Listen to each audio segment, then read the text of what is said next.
گناہ کو پھیلانے کا ذریعہ بھی مت بنو، کیونکہ ہو سکتا ہے آپ تو توبہ کر لو، پھر جس کو آپ نے گناہ پر لگایا ہے وہ آپ کی آخرت کی تباہی کا سبب بن جائے۔ دوسروں کی نیتوں کی پڑتال کرنا چھوڑیں، ممکن ہے اس کی توبہ آپ سے پہلے قبول ہو جائے۔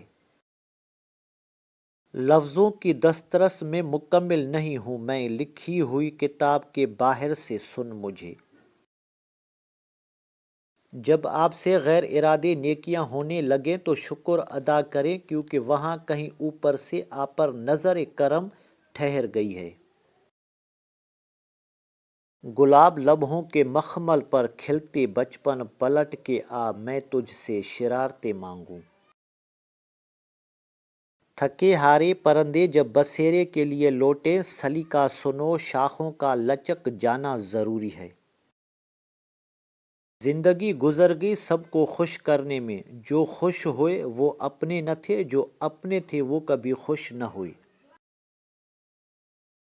السلام علیکم دوستو، اگر آپ کو ہماری کاوش پسند آئی ہے تو ویڈیو کو لائک، شیئر اور سبسکرائب کریں تاکہ ہماری ہر آنے والی ویڈیو آپ تک پہنچتی رہے۔